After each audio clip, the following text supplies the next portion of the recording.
राधे राधे दोस्तों। महाशिवरात्रि व्रत में शिवरात्रि व्रत की कथा का पाठ करना बहुत ही शुभ फलदायी बताया गया है। शिव पुराण में भी इस व्रत की महिमा बताई गई है।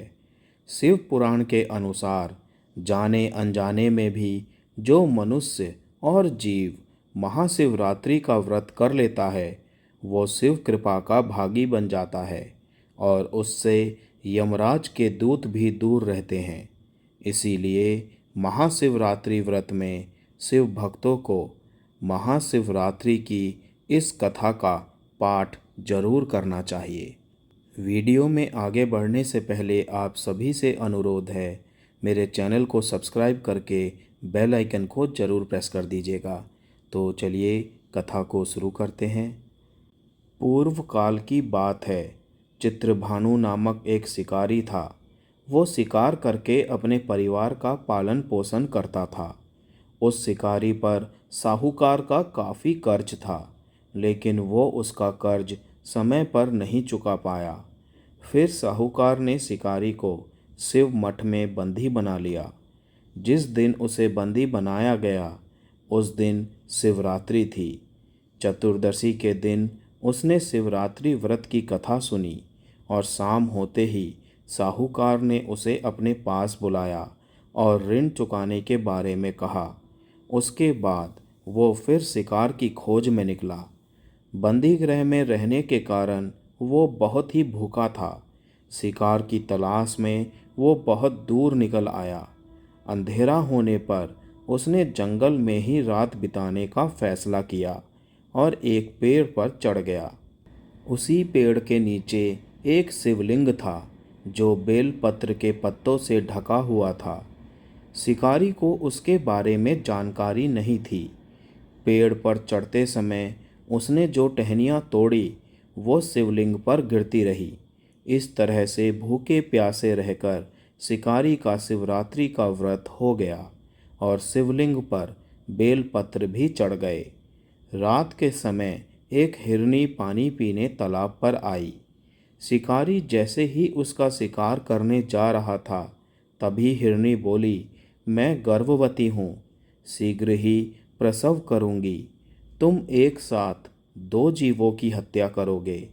मैं बच्चे को जन्म देकर तुरंत तुम्हारे सामने आ जाऊँगी, तब मुझे मार लेना। शिकारी ने हिरनी को जाने दिया। इस दौरान अनजाने में कुछ बेलपत्र शिवलिंग पर गिर गए। इस तरह उसने अनजाने में प्रथम प्रहर की पूजा भी संपन्न कर ली। कुछ देर बाद एक हिरनी उधर से निकली।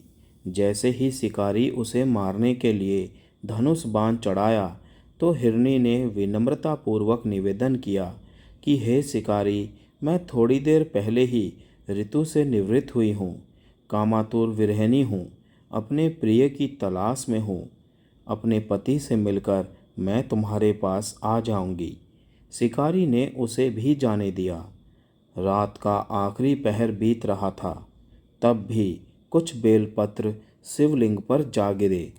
ऐसे में शिकारी ने अनजाने में ही अंतिम प्रहर की पूजा भी कर ली। इस दौरान वहाँ एक हिरनी अपने बच्चों के साथ आई।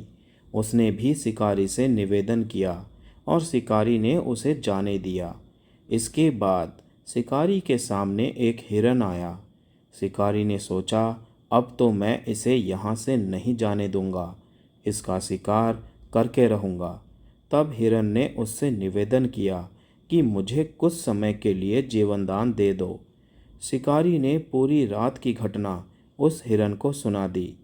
तब हिरन ने कहा, जिस तरह से तीनों पत्नियां प्रतिज्ञाबद्ध होकर गई हैं, मेरी मृत्यु से अपने धर्म का पालन नहीं कर पाएंगी। जैसे तुमने उन्हें विश्वास पात्र मानकर छोड़ा है, मुझे भी जाने दो। मैं उन सबके साथ तुम्हारे सामने शीघ्र ही उपस्थित होता हूँ। शिकारी ने उसे भी जाने दिया। इस तरह सुबह हो गई। उपवास, रात्रि जागरण और शिवलिंग पर बेलपत्र चढ़ाने से अनजाने में ही शिवरात्रि की पूजा पूर्ण हो गई। लेकिन अनजाने में हुई पूजा का परिणाम उन्हें तत्काल मिला। थोड़ी देर बाद हिरन और उसका परिवार शिकारी के सामने आ गया। उन सभी को देख शिकारी को बहुत ग्लानि हुई और उसने पूरे परिवार को जीवनदान दे दिया। अनजाने में शिवरात्रि व्रत का पालन करने पर भी शिकारी को मोक्ष की प्राप्ति हुई।